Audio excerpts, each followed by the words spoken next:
Vice Chancellor, Deputy Vice Chancellor Management Services, the University Bossa, the Vice President Students Affairs, University Registrar and Associate Vice President here present, Provosts of Colleges and Deans of Schools, Chief Medical Director of Babcock University Teaching Hospital, Director of Research, Innovation and International Cooperation, and other directors here present, registrars of schools, those who are here physically and those who are watching us, participating in this event virtually, staff of Babcock University Registry, ladies and gentlemen, honored guests, and distinguished invitees. It's my pleasure to welcome you to this inaugural lecture of the Babcock University Registry. Ladies and gentlemen, Mr. Vice Chancellor, permit me to recognize our guest lecturer today. This individual plays a pivotal role in shaping the higher education landscape of our nation. He is one who has over 3 decades of quality experience in higher education in Nigeria, overseeing regulation, accreditation, and quality assurance of our universities. He has a proven track record in driving innovation and excellence in our universities. He has 3 decades experience. Ladies and gentlemen, we have with us today someone whose dedication and commitment to higher education in our nation has had profound impact on our academic community. I'm talking of somebody who is unrepentant, an incurable adventurer in the realm of education, and whose research areas spans areas such as quality assurance, change management, education leadership and governance, collaborations, partnerships, to mention a few. Ladies and gentlemen, it's my pleasure to recognize the Acting Executive Secretary of the National Universities Commission, Jibreel Chris Maiyaki.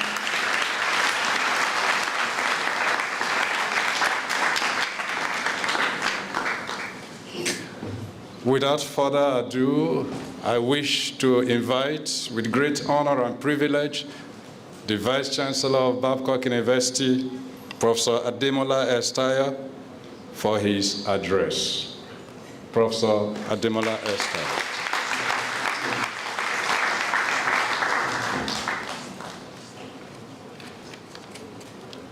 Our distinguished guest speaker of today, the Acting Executive Secretary of the National Universities Commission, we call him Ambassador Chris Maiyaki.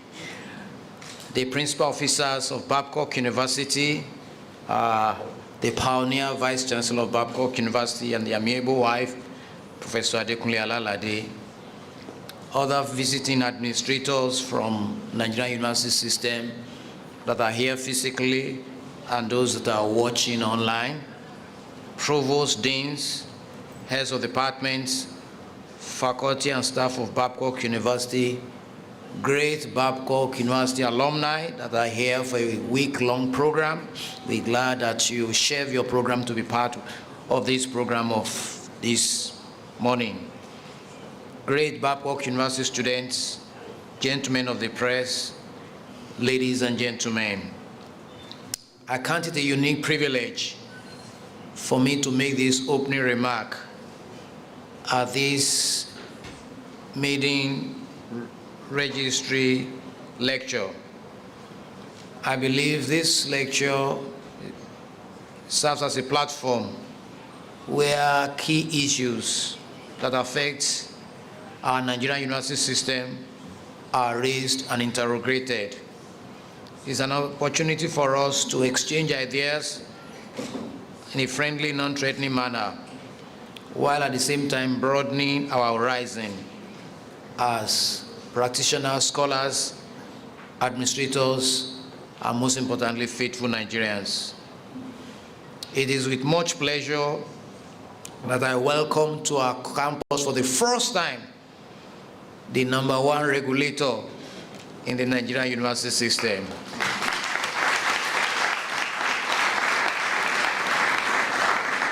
I've known Ambassador Chris Maiyaki for many, many, many years. We have traveled together even to the United Kingdom, and he has been to so many places, taught many, many universities, except Babcock University. And so when he spoke with me a couple of weeks ago that this time around, Babcock will not escape it, I must be here physically. When I received him in my office this morning, I know how tight his schedule is. He's attending a program in Abuja this afternoon. And he drove himself all the way to the airport this morning because he left very, very early in his house because he must make this program by all means. I want to say thank you very much for honoring us with your presence. And I believe that by the grace of God, this lecture will stimulate all of us to do our best for our dear country. Ladies and gentlemen, the essence of this lecture, which is titled The Role of Administrator in a Changing University Environment, Issues and Prospects, is going to be handled by someone who is best fitted to handle this subject, having spent more than 30 decades in the educational sector. And I believe with his wealth of experience, having traveled all over the globe, I believe we have a lot to gain from his wealth of experience as he talks to us about the role of administrator in the changing university landscape, the issue of artificial intelligence and how that is changing the role of administrators, quality control system, evolving curriculum. Just recently we are talking about CCMAS, the issue of student issues, stakeholder engagement. There are a lot of things that I believe we will have to battle with in the university system.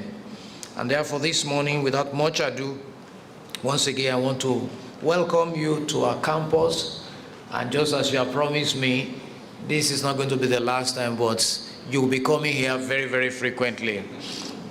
Ladies and gentlemen, may I, at this juncture, without taking too much of the time because I know it's time pressed, heartily wish you a very stimulating lecture and a fruitful deliberations.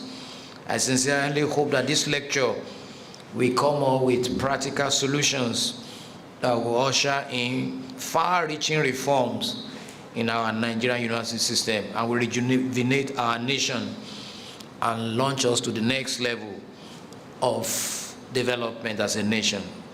Once again, I therefore urge all of us to pay rapt attention as a speaker, a linguist by excellence, a very strong administrator, and an innovator, dish out salient information that will enrich our understanding about the role of administrator in a changing university environment, issues and prospects. Thank you very much, and God bless you all.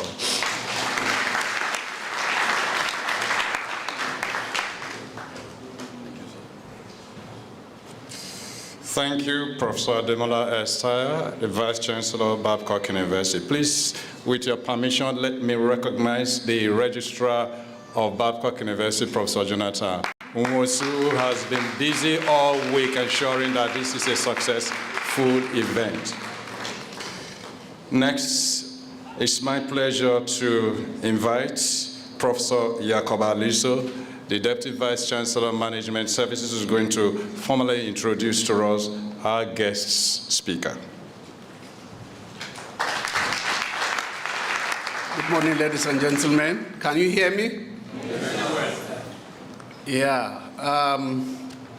You know, I have also over 2 decades of working in Babcock. And over 2 decades working with my President Vice Chancellor. This, my President Vice Chancellor, has always mentioned our guest speaker's name in several fora for many years.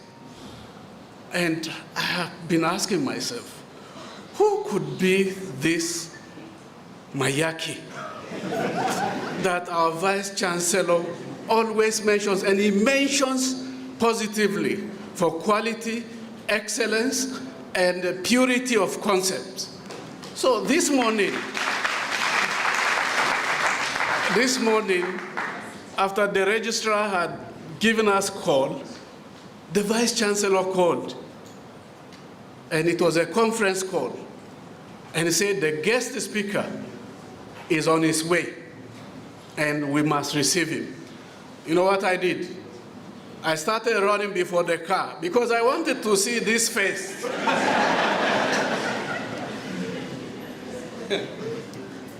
Truly speaking, very jovial, very friendly person, the Executive Secretary of the National Universities Commission, the heartbeat of higher education in Nigeria.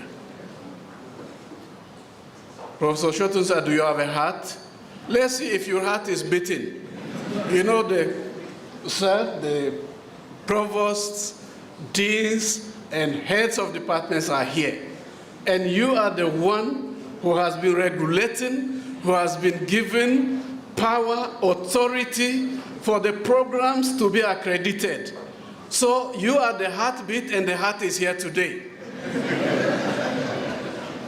We are so privileged to have this giant. You know, for the number of decades I have mentioned, I have known Professor Peter Okebukola. I have known Professor Julius Okoje. I have also known Professor Rashid. Do you know what makes a difference? This giant, having gone through the Ahmadu Bello University and University of Jos, respectively, you know, Professor Mandoni is smiling here. All his life spent at the National Universities Commission.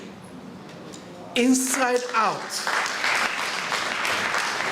the bones, the marrows, the blood flow, everything about the National University Commission. No wonder, since he has assumed that office, the smooth flow, the peaceful flow of the education system in Nigeria.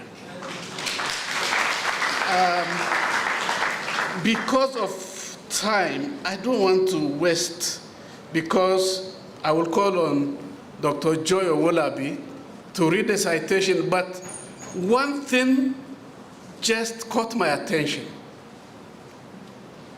Due to his many years of experience at the National Universities Commission, you know, he created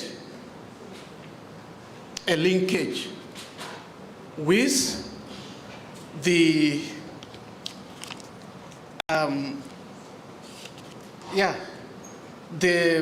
the public affairs section of the United States Embassy in Nigeria, and he linked up all newly appointed vice chancellors in Nigerian universities to go to the United States of America and learn the challenges of managing higher education in the US. Because, as you know, US is the largest education system.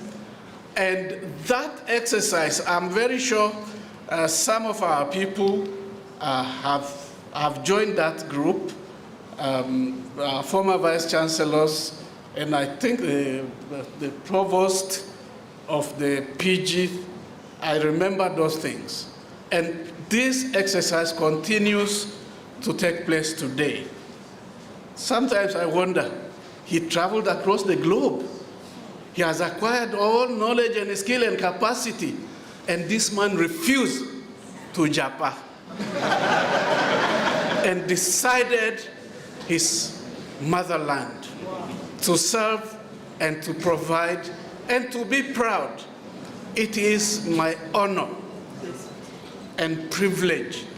It's for me a very big privilege to introduce this giant today, as he will be speaking to us on the topic the VC has already read. It is my prayer that we will attend carefully, seriously, and of course during the time of interaction. And that is where beauty of knowledge and experience and counsel that will be receiving. Amasa Ginalo. Amasa Ginalo. Thank you very much.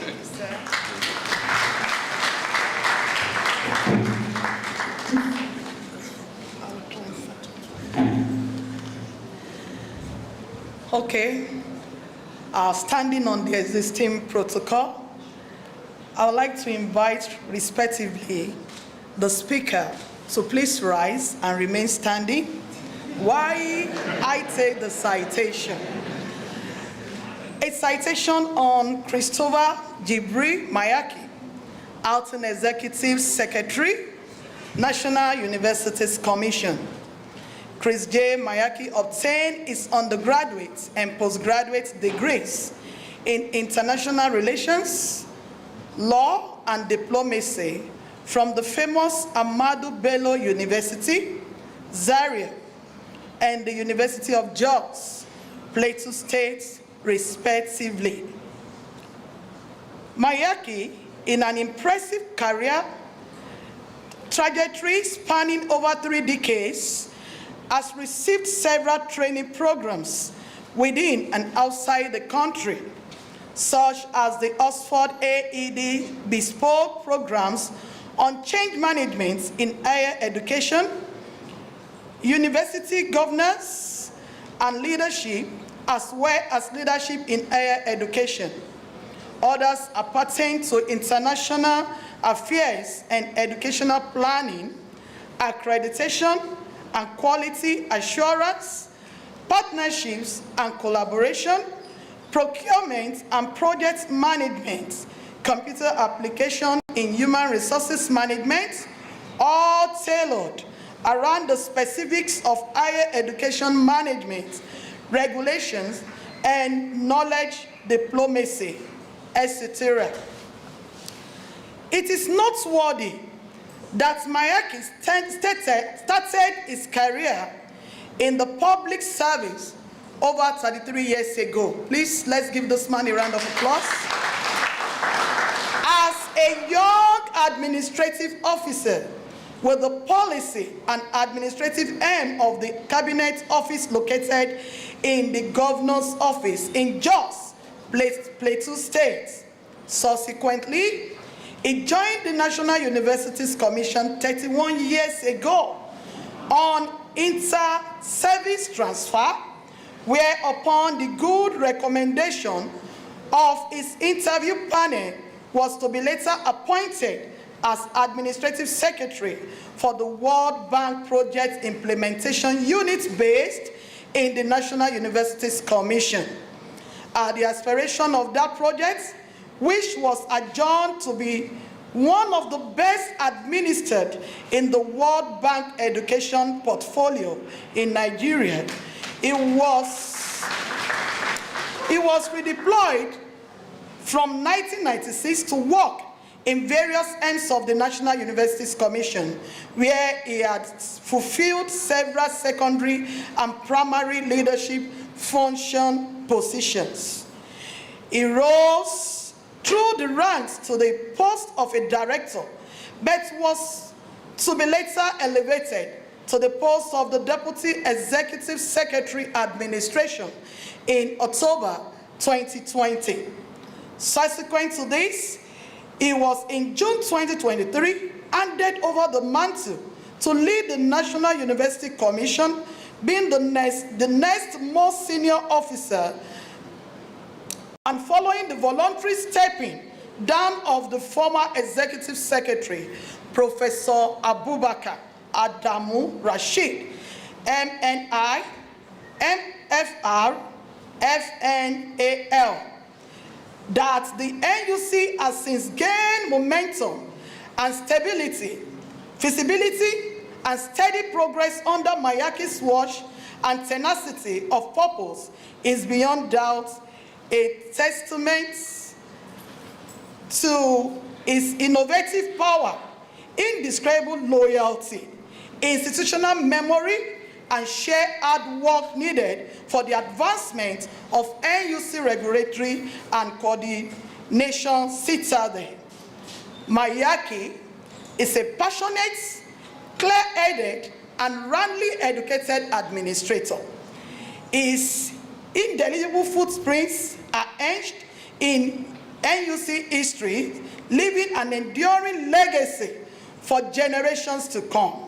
He has always participated actively in NUC internationalization efforts and the promotion of bilateral cooperation between the Nigeria university system, development partners, and diplomatic missions located in Nigeria and beyond. He served as NUC contact point and desk officer for UNESCO, Association of Commonwealth Universities, British Council, Council for Higher Education Accreditation, Quality Assurance Agency, Campus France, including a myriad of higher education institutions and sister regulatory agencies based overseas, to mention a few.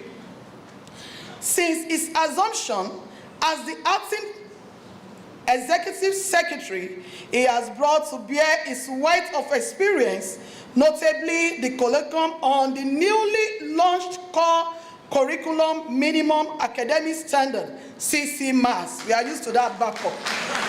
The NUC guidelines on open distance learning and the review of the unit cost analysis of the federal universities and the consummation of the guidelines on transnational education guidelines, TNE, in Nigeria. Maiyaki superintended the secretariat of the NUC leakages with experts and academics in the diaspora scheme leaks program, under which auspices experts and academics of Nigeria extraction based overseas were engaged back home in teaching, research, and community action.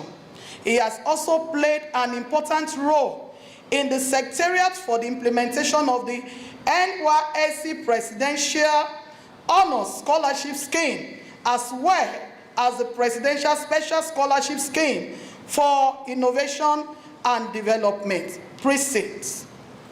To his credit, Maiyaki, in liaising with the public affairs section of the American Embassy over the years, successfully anchored the International Visitor Leadership Program for newly appointed vice chancellors, to undertake on-the-spot assessment of the challenges of higher education in the United States of America, being the largest system in the world.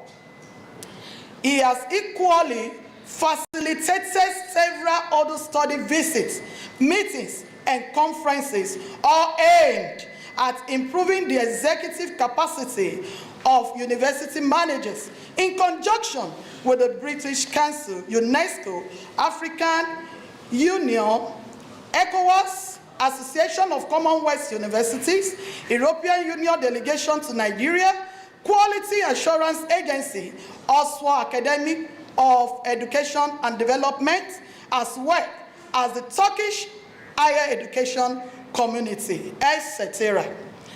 He is a distinguished member of the International Advisory Committee, IAC, of the Quality Assurance Agency, AQAA, of the United Kingdom. He is married with 3 children, widely traveled, and in addition, speaks some international and local languages. His hobbies include international and current affairs, football, and reading. Ladies and gentlemen, I present to you the Speaker of the House.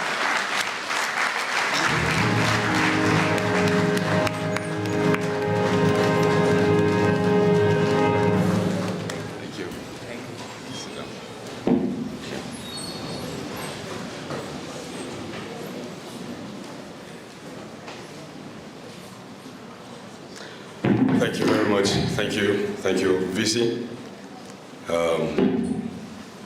Thank you, friends, colleagues.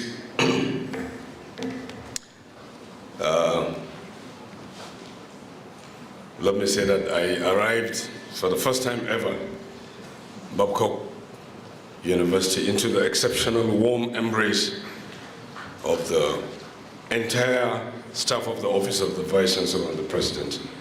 And words cannot convey the profundity of my gratitude for this warmth, for this excellent and reception that I received. I thank you, VC. I thank the drivers, the support staff, the protocol officers that showed up this morning at the Murtala Mohammed Airport.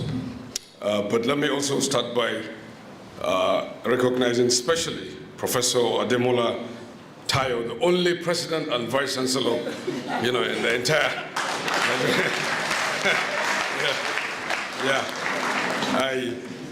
I acknowledge you, sir. I'd like to acknowledge Professor Adekunle Alalade, the pioneer vice chancellor. Thank you, sir, for all your foundational and pioneering effort, without which we wouldn't be here today. We thank you very much, sir. And I'd like to also quickly recognize the registrar, Professor Jonathan Wasu, who has been running up and down,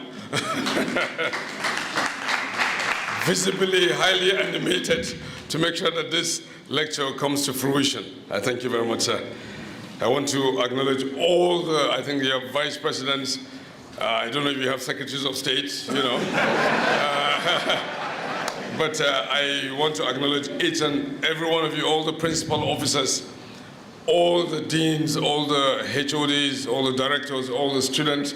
I hear alumni that are in our midst here, all the other university leaders here present, those on and offline. I'd like to acknowledge each and every one of you, but VC, let me single out a special friend that I have on this campus, Professor Shotunsa. He's my good friend who, together we worked tirelessly to consummate 4 ODL guidelines, one on the open educational resources, another one on transnational education, another one on open private universities, and then on e-learning. I want to say that during the course of that assignment, Professor Sotunsa, demonstrated unstinted passion and competence, which she brought to bear during the course of that assignment. I thank you very much, Prof. My brother, Professor Yako, thank you so much for that elaborate introduction. But the only missing element was that you forgot to say that Maiyaki actually also means Balogun. You know, that's actually the meaning of Maiyaki. You know, it also means Maiyaki is also a Balogun. And you know what a Balogun is, right? Yeah. I want to acknowledge my colleagues, my dearest sister, you know, Dr. Adetutu Ogun, who is the coordinator of the Lagos office of the National Universities Commission. I want to also acknowledge my colleague, Mrs. Hajia Zainab Akambi, who also came from the Lagos. And all other protocols duly observed, all the important people, each and every one of you is very, very important. Distinguished ladies and gentlemen, I bring you warm felicitations from the management and the staff of the National Universities Commission, and by extension, those of the 274 universities that make up the university space today. Nigeria today has 274 universities. 62 of them are federal, public funded, 64 are owned by the various state governments, and 148 are owned by private individuals, churches, you know, Islamic organizations, and those who are publicly spirited individuals. I extend our warm felicitations on this auspicious occasion of the University Registry Lecture series. I want to express my deep appreciation to this great university for finding me worthy to deliver this lecture, which gives me an opportunity to reflect on some of the critical ideas and developments in our collective journey through Nigeria's higher education landscape. I acknowledge the kindness of the President, who has graciously, given me the latitude to choose the topic, the role of the administrator in the changing university environment, issues, and practice. I salute once again, and I commend the entire university community, comprising management team, comprising the staff and students of Babcock, for your diligence and willingness to be informed partners in the enterprise of growing our universities to global standards. I must add that it is only through constant reflection. I mean, the past is in the eyes of the present, and the present may just be the defining moment for the future, isn't it?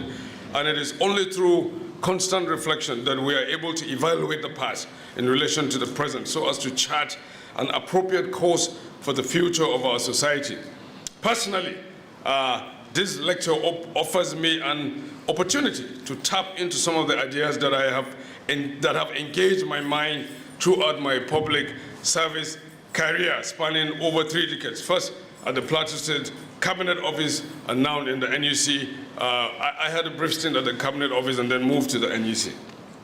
I also want to make it clear here that history tells us, and history has demonstrated beyond doubt that there is a firm correlation between higher education and development. And as you can see, nations of the Western world, especially the United States of America and Western Europe, and the best of Asia, had their social and economic development propelled by the knowledge, skills, and expertise acquired through higher education. And this will also apply to the rise of, you can attribute the rise of the Asian tigers, Hong Kong, Singapore, South Korea, and Taiwan, to the level of investment that they made in higher education. And if there's any champion in recent times, if there's any political leader that has given the loudest expression as to the pivotal role of university education, is the Right Honorable Theresa May. Who remembers her? Who remembers Theresa May? Theresa May, the former Prime Minister of the United Kingdom. Yes. Who remembers Brexit? Yeah. Brexit? You remember Brexit? Yes. When the United Kingdom, when they had a plebiscite, a referendum to exit the common market, the European Union, the country was divided along ideological lines. There was a lot of hue and cry. There was a lot of despair. And there was a lot of uncertainty as to what direction the country was taking. And to date, this ideological divide is still prevalent within the British society.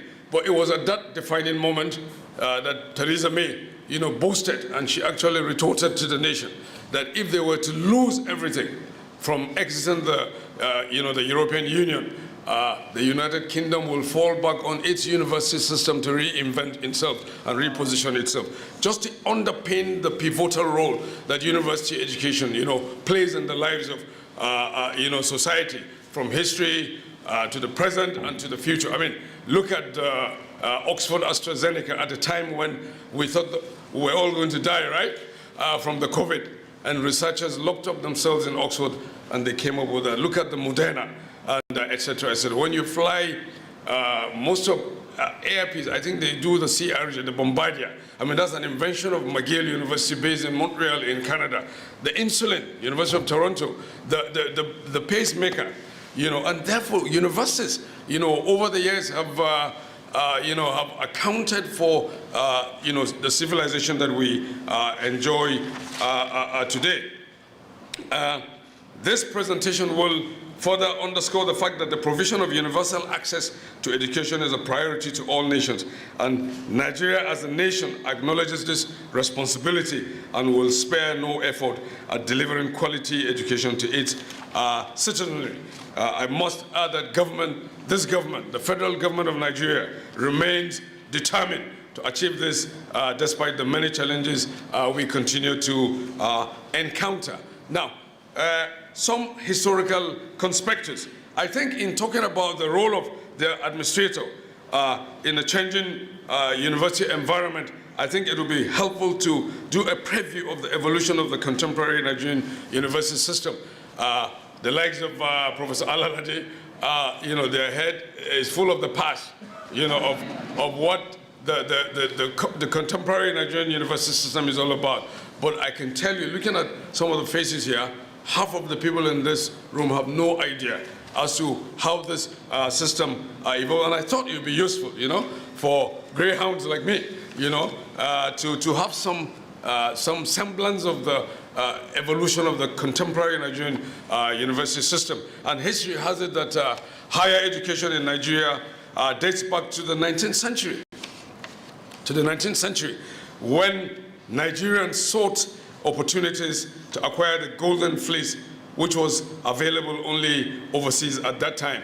I was in Ibadan 3-4 days ago to pay my last respects to the former chairman of the NUC board, one of Nigeria's leading figures, one of the icons who now belongs to the fading generation and the celebrity class who knew nothing during their time but service to this country, the late Professor Emeritus Ayo Banjo. Now, Professor Ayo Banjo used to tell me that his father graduated in 1934. But, and if you heard of icons like Chief Afe Babalola, they all went to school through correspondence. Yes. They call, in those days, but so to tell you that this is not today, so yeah, since the 19th century, Nigerians have always, demonstrated that passion for higher education. And it was not until in 1932 that the colonial government established the Yaba Higher College. The Yaba Higher College was established in 1932 principally to provide well-qualified assistants in medical, engineering, and other vocational disciplines, as well as teachers for secondary schools, then known as higher middle schools. They were not interested in critical thinking, the highest level of knowledge. They just wanted manpower, to serve and to feed the colonial government. And with time, we were told that Yaba College offered sub-degree courses in engineering, medicine, agriculture. So you will see that the foundation doctors of those days actually went to Yaba College, They didn't go to UCH as you have today, or this sprawling campus, Babcock. So this is so. And then history also tells us that the restricted scope of Yaba College, coupled with the increasing demand for skilled manpower and the unrelenting pressures on the colonial administration, forced the British government to set up in 1945 the Elliott Commission. As a result of that, the first university, the University College Ibadan, along with Sierra Leone and Legon, those ones were established in 1948. and some funny piece of history about the miscalculation of the British government at that time, who thought that 3 universities will suffice for the British Anglophone West Africa. Can you imagine that? And if you are to extrapolate between 1948 and today, I mean, the rest is history. Now, the bedrock of the expansion of higher education in Nigeria could be appropriately attributed to the setting of the Ashby Commission in April 1959 with a specific mandate to explore the form and nature of higher education needs in Nigeria in the wake of independence. What was the expectation? You can see as gradually the system was evolving, the Nigerian citizens were attuned to a level of expectation. The hunger for university education kept expanding, kept sprawling. So, and that's how we have the first indigenous university of Nigeria in 1960, which also sprang out of the Michigan State University, a land-grant institution in the U.S., and subsequent to that in 1962 was Obafemi Awolowo University, then University of Ife. Any graduate of Ife here? Any grade Ife? Great. Great. Good. So, and then another grade, Ahmadu Bello, and then, yeah, good. And then University of Lagos, 1962. And subsequent to this was the University of Benin, 1970. That also sprang out of the Midwest Institute of Technology. And then, this yearning, this hunger for university education kept, escalated. And the federal government in 1975 then founded the 7 Sisters, Port Harcourt, Calabar, Ilorin, Jos, Maiduguri, Sokoto, and Kano. And those were the 7 Sisters. And then in 1979, the Rivers State University of Science and Tech, kick-started the state ownership of universities. And then Ambrose Ali University, then Bendel State University in Ekpoma, and then we had the specialized universities of agriculture, universities of technology, and then the rest is history now. Today, Nigeria has 274 universities. And I'm just going to run through, and I want to say that because I am on the premises of a private university, I want to say that Babcock University, has become a household name. Has become a household name. I mean, this is a university that was established barely 25 years ago, right? Yes. In 1999, we licensed 4 private universities, Heritage University, Babcock University, Madonna University, and Igbanidian University. Heritage was not to see the light of the day for all kinds of issues, but it is with such pride and a deep sense of fulfillment that I have seen Babcock, that the National Universities Commission has seen, year in, year out, the Babcock brand, establishing its reputation beyond even the shores of Nigeria. This morning I took a quick tour of the campus, and what a sprawling campus that you have here. I mean, the ambience, the atmosphere, quiet, you can tell. Your teaching hospital is one that is, is second to none in the country. President, I want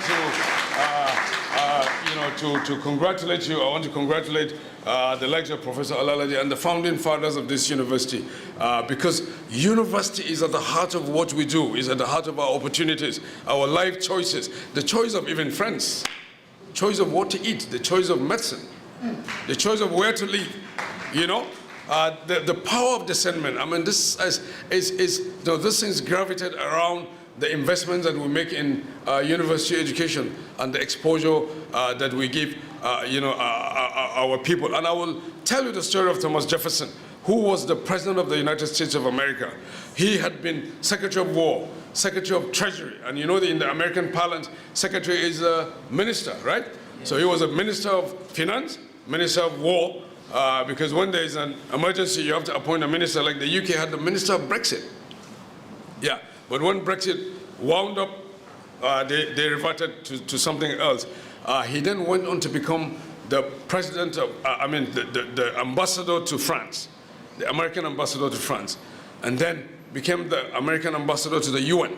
And even though the UN is headquartered in Manhattan in New York, America also deploys a permanent rep, an ambassador, just like any other of the 190-something countries. And then he became the president of America. He became the president of America, but was fortunate during his lifetime to found the University of Virginia. And who knows about University of Virginia? I'm sure you've been. If you go to the Monticelli, I have been. I've been privileged to be an exchange visitor 18 years ago. You will see that campus, that citadel of learning, that ivory tower called the University of Virginia. Now, when Thomas Jefferson was in his last days on earth, we will all get there somehow, no matter how old we get. He was approached by his publicists, his autobiographers, as to what he preferred to be remembered for. He didn't want to be remembered for having been minister or ambassador or even the president of the United States. He just simply wanted to be remembered for having founded the University of Virginia. So when you go to the Monticelli, you will see on his tomb, he founded the University of Virginia. And that's the same page of history that the founding fathers of Babcock share with the likes of Thomas Jefferson. You know, you sow the seed, you don't know where it's going to go to. You know, posterity will judge you. I mean, yeah. So Harvard started in 1639 with 8 students. Today, Harvard is a conglomerate. It's about 100 countries put together. Harvard, yeah. I mean, this is the amount of wealth that Harvard can, flaunt, Yale, 1708, Oxford, 12 something. I mean, you can go on and on. So we thank you. We thank you, for this university, this legacy project. Now, what I've tried to do is to show, in a nutshell, the evolution of contemporary Nigerian university system, from the manpower skill substitution stage, to the economic response, to the democratization stage, to the political response stage, and to the privatization stage, from 1999. And today we have 148 universities, and we're still counting.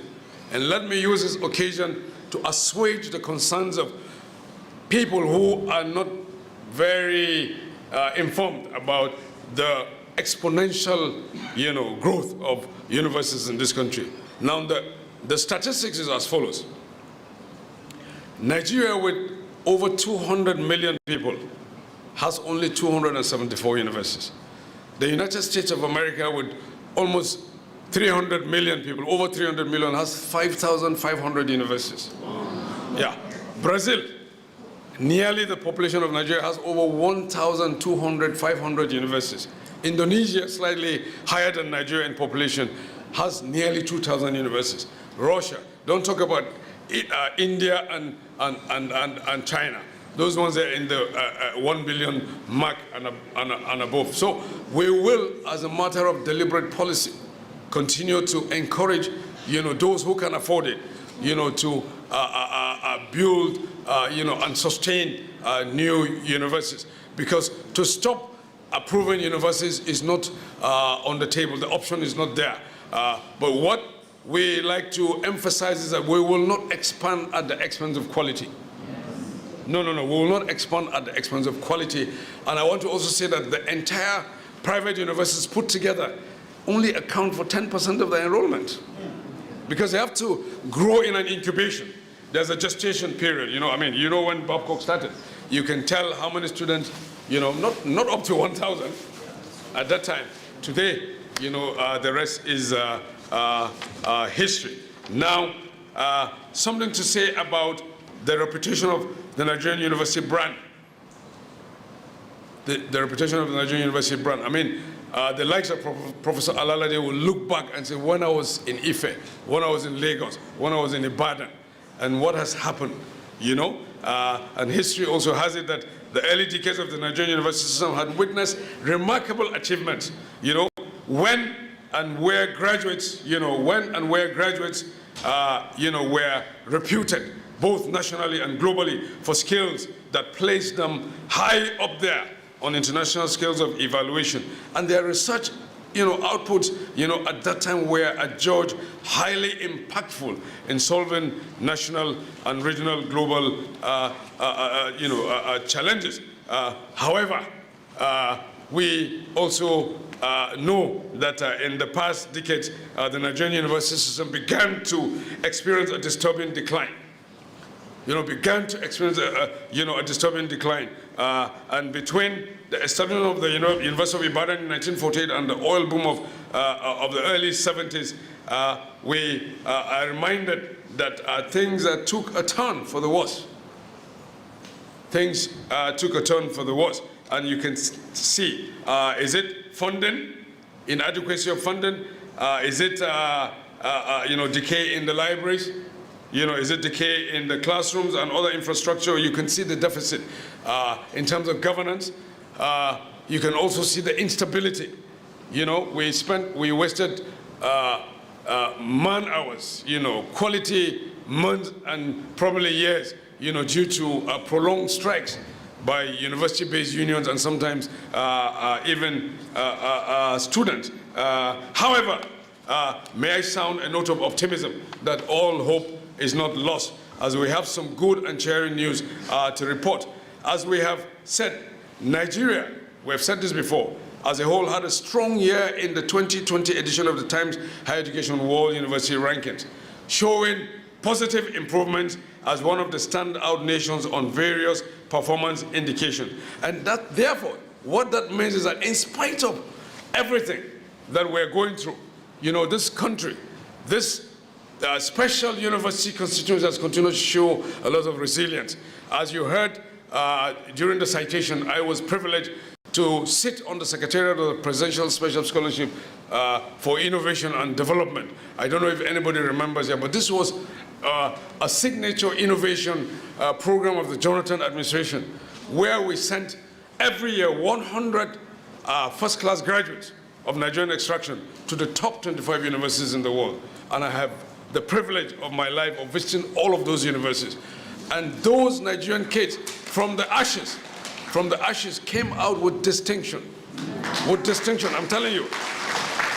I know those kids, those men and women, and I know where they are around the world today. I can tell you. So in spite of everything, the worst that can happen to us as a people is to lose hope. Believe me, I have never lost hope about this country because it's not an option. It is not an option here. If you lose hope, what else? Professor Yako, I'm glad you know about Jakwa, but now we also have Jakpada. We also now have Jakpada. The entire Jakwa portfolio can only accommodate 1 million Nigerians over a 10-year period. Go and check it. Yes, I'm telling you, it is not easy to leave this country. It is not easy to get a visa. It is not easy to go and live permanently. You can dash in and out, go to England, but to go and say, hey, I have left Election Remo, I'm now your next door neighbor for the rest of my life. It's not simply put. And those countries are getting tighter and tighter and tighter.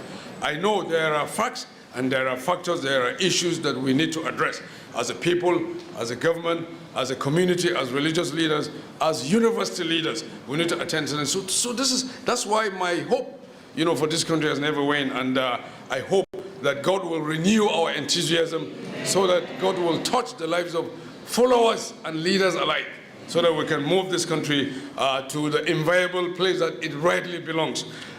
We also have some fascinating data on Nigeria's sustainability and societal impact to share. Just this past June 2024, the Times Higher Education again released the 6th edition of its impact ranking, which assesses universities contributing to the UN Sustainable Development Goals. I don't know if Babcock participated, but at the end of that peer review, Afe Babalola University was pronounced and rated the 200 best university in the impact ranking. Don't despair if you are not in the 200. The whole thing about ranking is supposed to be an important driver towards quality improvement.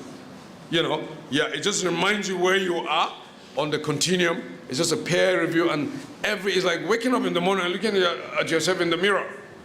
If you don't like what you see, breaking the mirror will change nothing.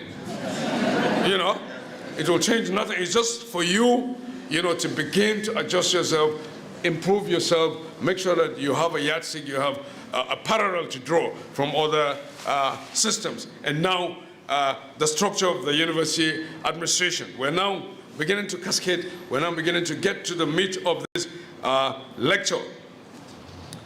I think it is well known, and you all share in the fact that a university is a well-structured organization in which powers and responsibilities are delineated in accordance with the stipulations of the extant law and charter. I mean, we always say that the university is a unique animal, proverbially speaking.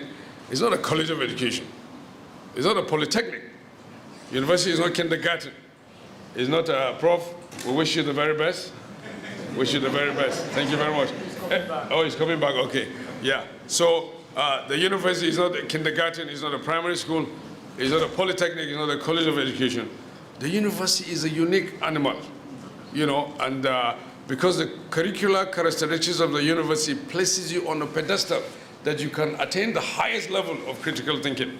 You know, if you go to the polytechnic, you know where you stop, and you have to do some conversion, some finishing, for you to be part and parcel of this system. If you go to the College of Education, you know what that means. So that's why the university, we must get it very clear in our heads as equal stakeholders, you know, as to what the university is all about. I want to say that you well know that the university operates in two major components, both the administration and academic. And while both components are under the general supervision of the governing council of the university, you have a governing council? Yes. I think you told me that your pro-chancellor comes from Kaduna State. Yes. You were telling me that. There's also the active commitment and support of the Board of Trustees. Do you have a Board of Trustees? Yes, as well? And while the academic branch is under the control of the Senate, of which the Vice Chancellor or the President, as in your own case, is the chairman, you know, the Senate is the highest authority on all academic matters, all programs, all courses, all degrees, all diplomas and certificates of the university must, as a matter of law and practice, be approved by the Senate. The Vice Chancellor, in your own case, he's carrying two caps. I hope he has both allowance for the President and for the Vice Chancellor. I hope he earns two salaries, you know. The Vice Chancellor, you know, or the President is the Chief Executive Officer of the university, by virtue of which he or she doubles as the Chief Accounting Officer, you know, the Chief Administrative Officer, the Chief Academic Officer of the university. And the Vice Chancellor, the President, is assisted by the Vice President, all are seated here. And now we are beginning to have three Deputy Vice Chancellors in some universities, three Vice President, etc., etc. And as a corollary is the pivotal role that the registrar plays. You know, he's a principal administrative officer of the university, the registrar. He's responsible to the Vice Chancellor. You know, you are responsible to the Vice Chancellor for the day-to-day administrative workflow, you know, in the university. And your effectiveness, registrar, I'm addressing you now, you know, can be measured only in terms of the institutional goals and the extent to which these goals are met to the satisfaction of the various constituencies or constituents of that university. The registrar, as you well know, plays a major role in policy implementation and operates within you know, the mandates and policies laid out by council, by Senate, by congregation and convocation, and sits in advisory capacity at all committees of council and Senate, as well as other administrative committees to guide on rules, regulations, and university procedures, especially those extant regulatory prescriptions from the National Universities Commission and other regulatory agencies. The registrar is a custodian of the university seal and other, is it like the maze, right? Yes. The seal, yeah? And other legal documents. You know, and the registrar is responsible for the complex services of keeping the records and administering the rules and procedures of the university. You have the uphill task of being the engine room of a university, and the critical role that a registrar, you know, plays in the smooth running of the university cannot be overemphasized. Now, None other top management officials in a given university enterprise setting, will include but are not restricted to the bossa. Did I see the bossa here? Yeah, the bossa. Where's the bag? The bag. Okay, now with TSA, there's no bag anymore. Now, the university librarian, is there a university librarian here? We have. Good. The Director of Physical Planning and Development, Director of Works, Director of Academic Planning. Director of Academic Planning, yes. My friend? Yes. Yeah, yes.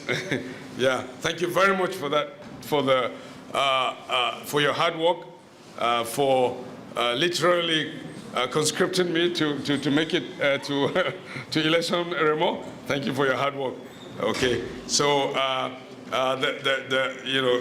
you have provosts, deans, HODs. Some universities have directors of quality assurance, directors of advancement, directors of students, etc., etc. I mean, this practice will differ from campus to campus. Every university has its own peculiarity. Although there are convergent points, there are cross-cutting issues. Now, the functions of a university administrator, as a general concept, administration means the day-to-day management of the affairs of a university, of an institution. It means that the objectives, the policies, the programs of that university is that process that must be seen to translate those programs. What have you set out for yourself as Babcock University? What is your vision? What is your mission? What is your focus? What is your gaze on?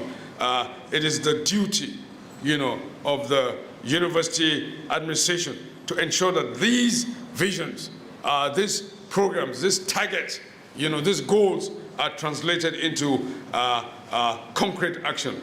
In a university, administration is largely about ensuring compliance with rules and procedures. I mean, imagine waking up and everybody on this campus is doing whatever he wants to do. From the big man to the small man.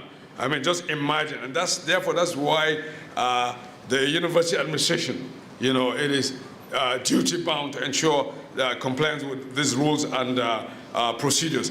And generally, university administration is conceived as having the following functions and attributes. I mean, there is no way you can be a virile, functional, university administration without these attributes. Planning. I mean, you fail to plan to. There's a what? You plan exactly. I mean, there is no way you can have a university administration or governance without planning, that process of making decisions in advance about the objectives, about the policies, about the procedures, about where you want to be, as a university enterprise, about organization. You can have all the resources, all the men, the women, the buildings, the funding. If you don't put those resources, if you don't organize them, you plan to also fail if you don't coordinate them. And then direction. I mean, imagine a flock of sheep from the gate just running up and down, or those cows, those cattle wrestling, those headsmen without, a shepherd. You know what, that will happen. And that's why somebody must give direction, from the president or the vice chancellor to the vice president to the registrar to the deans to the provost. That element of supervision, that motivation and inspection of subordinates and participants in the process of obtaining and fulfilling the objectives of an institution like Babcock. And then control, which is a process of ensuring discipline, efficiency, and diligence in the application of time and resources. And then documentation. I think it is the function of the university administration to ensure that when did Babcock start? Where is the record? Who was the first cleaner? Yeah, you only remember the VC? Who was the first dean of students? Who was the first chief security? Who was the first hall master or hall mistress? Etc., etc. Who was the first to be sacked? Who was the first to be promoted? No, this is serious, because record keeping, the repository of legacy documents and their facilitation, including maintaining the institutional memory of that particular institution, is by and large the function of university administration and governance. And I have noted here that for any administration to function properly, the above principles of management must be effectively coordinated and sustained as a means of guaranteeing motivation, hard work, discipline, and unity of goals. And you can see I have gone to look at, I won't bore you, the average university has a compartmentalized structure, the academic and non-academic. And if you look at faculties and schools, the library, I've mentioned those, halls of residence, it's a complex division of labor, as you well know better than me, to typify what a university administration is all about. And I noted here that the sum total of it all is that the university administration is involved in a multiplicity of assignments, And like the registrar,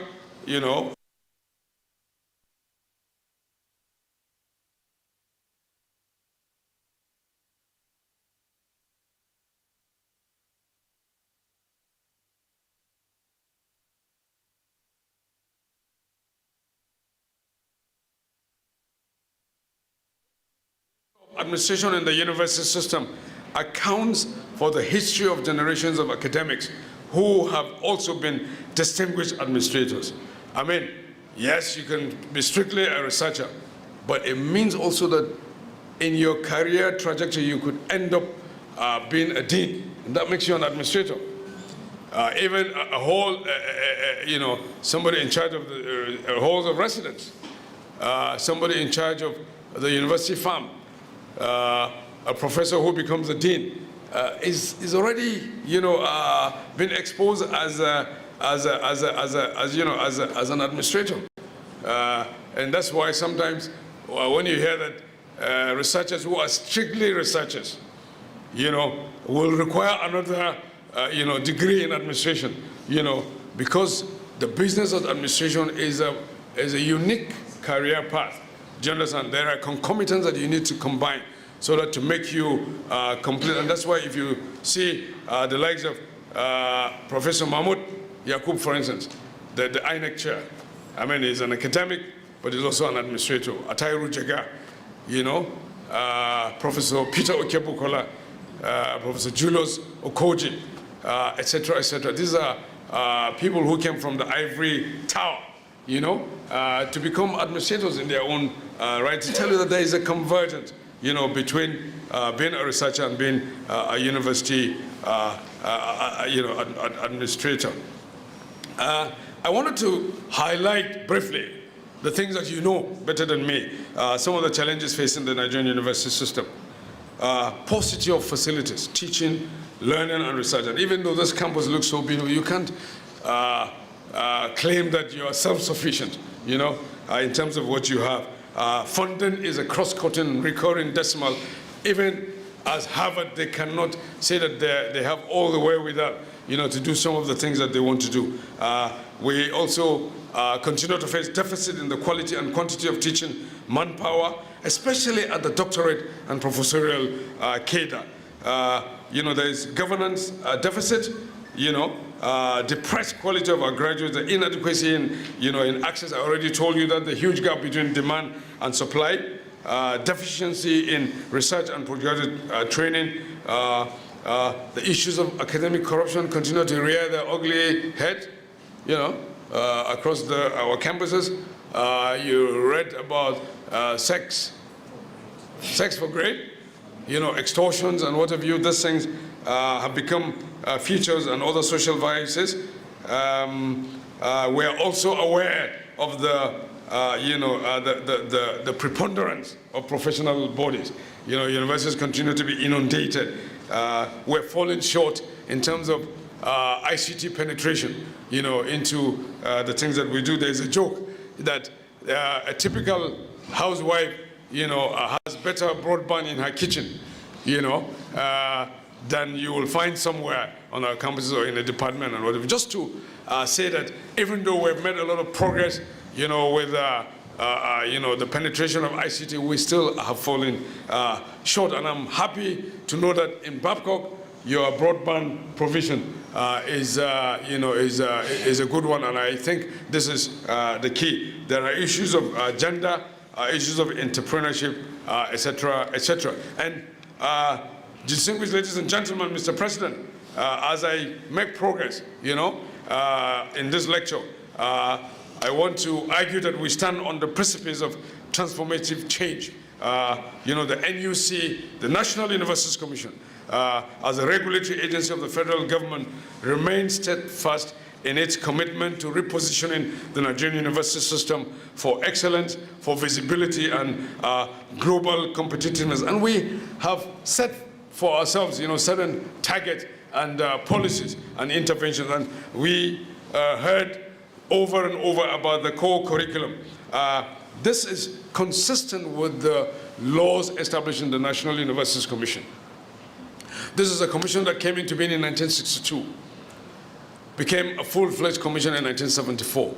And we have been saddled with the vital and strategic responsibility to prescribe, to lay down academic standards, to ensure that we conduct resource assessments of would-be programs to be mounted in the Nigerian university system.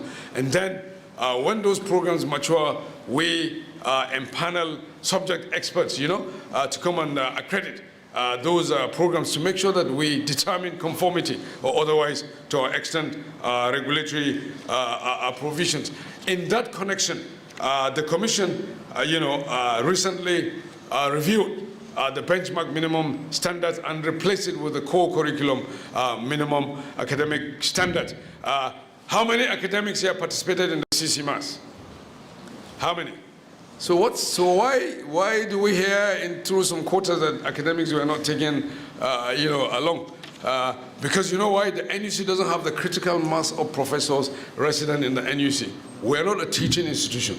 So we are duty bound to invite subject experts like you. We do it in a multi-stakeholder collegiate, and we are proud as a university system to say that we have activated the core curriculum minimum academic standards. We have gotten to the point of no return. From now henceforth, the CCMAS will be the reference document, will be the reference point for all our visitations. If we come to your campus, we come to your campus and you have not implemented the CCMAS, we will just say thank you very much. We will kiss the floor or the grounds, and then we will go back to our various destinations. And what the CCMAS is all about. For the first time, University Senate now have the latitude to populate 30%. I hope you're working hard on that, DAP. Yes. The 30% of the CCMAS is one that must reflect the peculiarity of Babcock University. What is the idiosyncrasy? What is the philosophy? Where are you coming from? What makes you tick as a university brand? What are your past, present, and future priorities? I always argue, if you take law at Ahmadu Bello University Zaria, because of historical, cultural, and regional factors, they may fancy Islamic law, some aspects of Islamic law, or Sharia law, isn't it? Yeah.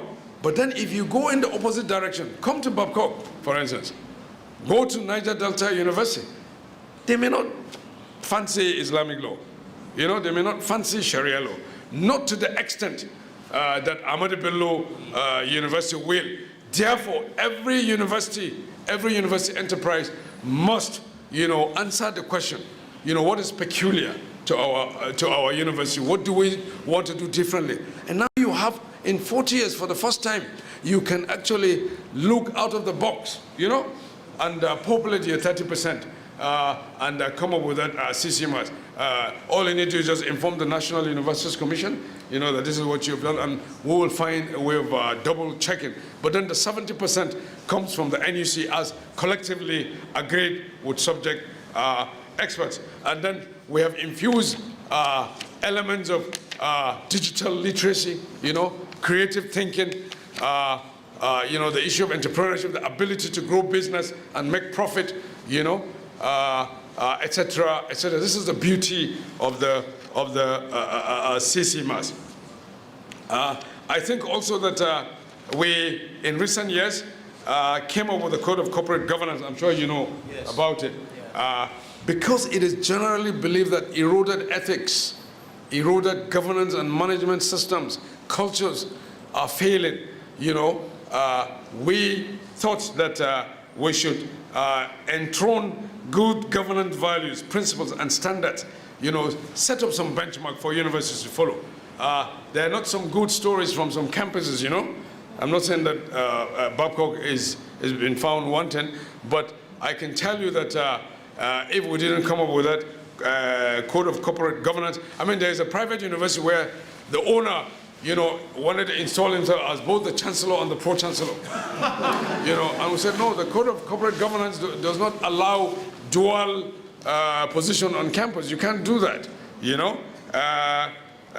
there are some campuses where the owner will be moving from one place to another. He's breathing it on the management. And it was so heartwarming to hear here that there's a separation of powers in Babcock, wherein the management is allowed some latitude, to use its own discretion, so that they can move the university. And I'm very proud to hear that, and that will help in, deepening the institutional culture here. So we came up with a code of corporate governance for private universities, and we hope that this will balance the interests of the various important and salient stakeholders in the university system. Savicom, this is a service charter. I mean, how many people come to queue in your offices? How many files get missing? How many instances have you made it impossible for the free flow of work?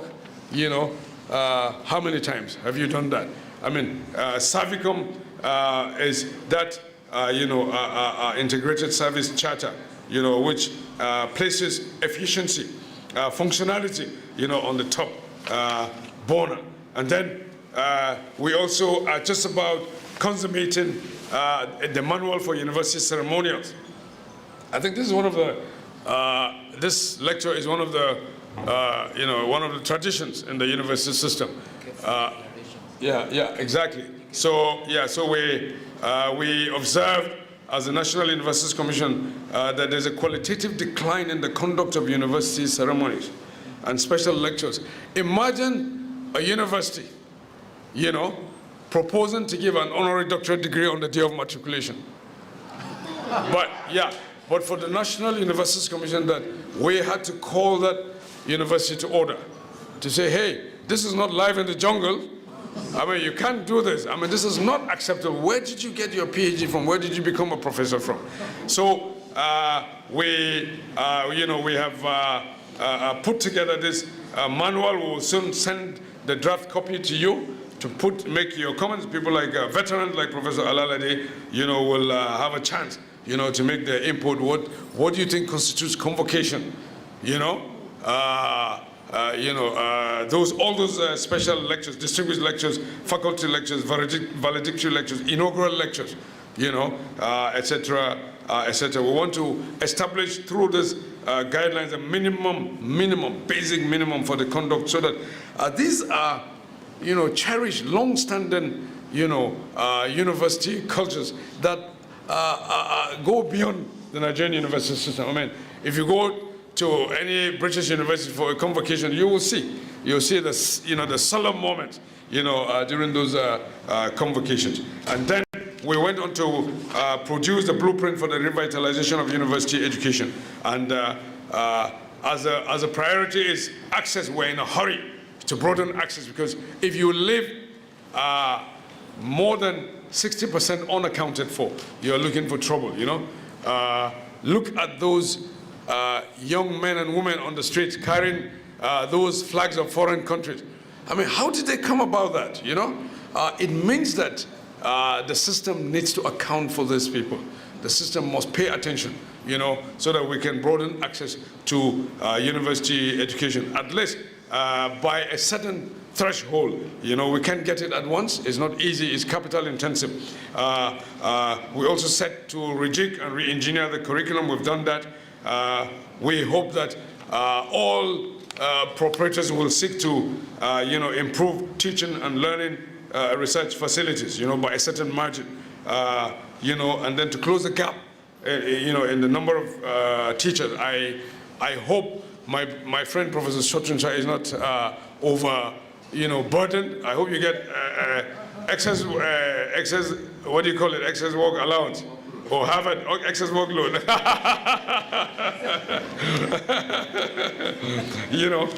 Etc., etc. So these are some of the things we've done as a National Universities Commission. What are the recommendations in redefining the role of the administrator or university administration in facing current challenges? I think, and I want to repeat again, because it's so important. If you go to University of Lagos, it's in Akoko, right? If you drop 20 billion at the gate of University of Lagos and walk away, what happens to that 20 billion is a function of the organizational, the governance, the management, culture and system that is put in place there. That's why university administration is very, very, very key. The mission of administration is to facilitate the attainment of the objectives identified in the policies. University administrators, whether they are of academic nature or strictly careerist, must see themselves as partners in the arduous task of empowering universities, to overcome current and prospective challenges. University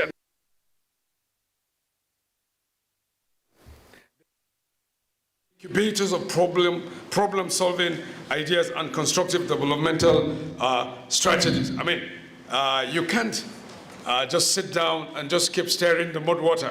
You must be creative. You must innovate, strategically.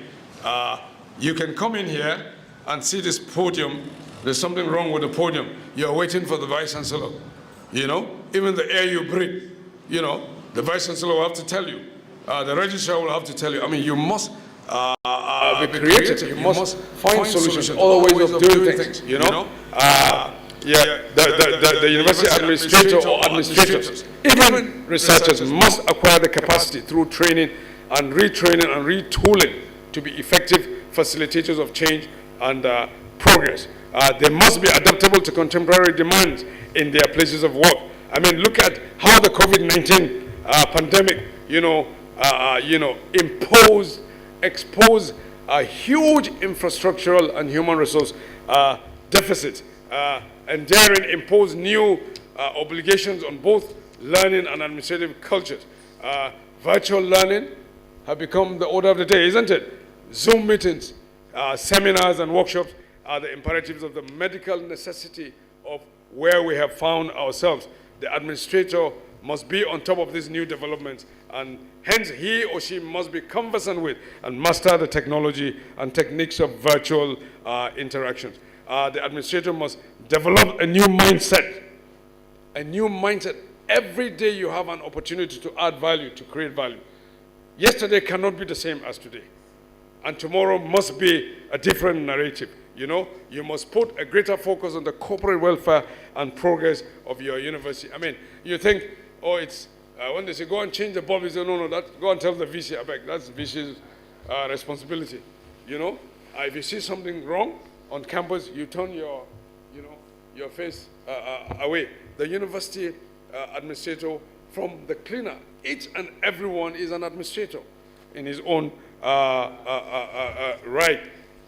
And I also noted here that, the university administrator or administration, and I'm talking to Mr. President and his kitchen cabinet now, and all his vice presidents, like Kamala Harris, you must put greater focus on the corporate welfare and progress of your university. I move on to speak about adoption and adaptation to change and change management. The only permanent thing is change. You can't say, this is the way we used to do it, so I'm not ready to change. I won't do it this way. I won't adapt. No. The university administration or administrator must feel the pulse of the campus, or of the stakeholders, and adapt.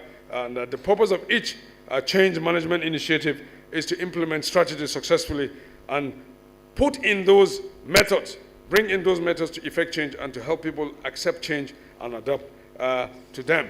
and I speak about globalization and the internationalization. You know very well that universities, by definition, must demonstrate those attributes that make them truly international. I mean, there is no use you being a university brand if you're just a localized, local government entity. You know, Elisha Raymond, outside this, I don't care what the whole world says about me. No. The university, from the word university, I think it's a Greek word. It means universal. It means you must, day in, day out, demonstrate those attributes that make you a truly international entity. You want Babcock University, you want the name to be heard loud and wide. When you go to a remote area in Vietnam, they should be able to know about Babcock University, about your brand. That's why Oxford, Cambridge, Cornell, Berkeley, Princeton, Edinburgh, Imperial, wherever you go to, among those are brands. I mean, even Unilag, remember there was an attempt to change the name. You see how they fought hard, right? How they fought hard, So this is the attitude, the philosophy about your existence is that you are an international entity, not a localized, local, keep breeding. You keep inbreeding, they call it, I also think that university administrators and other stakeholders must demonstrate considerable familiarity with the vision and mission, the motto. How many of you know the vision of this university? How many? How many of you know the motto of this university? How many of you know the anthem of this university and the mission? So you must align yourselves, and be actively committed to the aspirations of the university and the ideals of her founding father. Luckily, we still have one of the surviving founding fathers seated here. The university administrator, because each and every one of us is a potential administrator, potential quality assurance officer. Like in the NUC, everybody is a quality assurance officer. The university administration must make it possible for people to familiarize themselves with the university calendar. Who knows when the university is going to start and when it's going to end? University prospectus. When was the last time you saw a prospectus? The staff handbook. The accounting manual. Do people know the do's and the don'ts? There are some campuses you have to wear this, Otherwise, they ask you to go out. There are some campuses you are forced to do certain things. But yes, if this is what you have chosen for yourself, it must be properly documented and communicated, to would-be students. Your library handbook, your alumni handbook. Do people know that they can be proud to be alumni of this university? Do you chase them at all when they leave? Or do people walk out of this place and say, I won't come back here again? To hell with these guys, I'm tired of this. I'm not able to drink Coke on campus. I don't get to eat meat, red meat.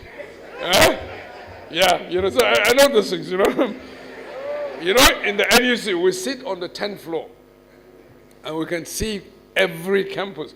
We can tell you what happens in every university campus. The University Gazette, the University, Bulletin, and other official and unofficial social news bulletin, The university management and administration at all levels must rally around and pursue, quality assurance and reputational capital and functionality. You can have everything. If you do not have reputational capital, you're finished as a university brand, as a university enterprise. So your reputational capital is the most important capital that you must pursue. And this is the business of the university administration, to make sure that the reputation, the functionality of this university, quality, the notion that all the things that we do, our operations, our provisions, our lectures, our ecosystem must be seen to be operating at full strength at all times. That is simply quality, that bill of health, that fit for purpose sense of fulfillment that you are really fulfilling the mission and the vision. You need to institutionalize and bring to operation new educational policy reforms, which engender self-reliance, self-propelling towards sustainability of the system. Consequence management. Each and every one of us our actions or lack of action will amount to something. Are you worried about failure? From the top to the bottom.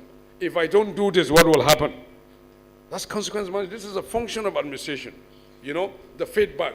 If BC says, go and arrange this for Ambassador Maiyaki is coming, he has to also follow you to the airport.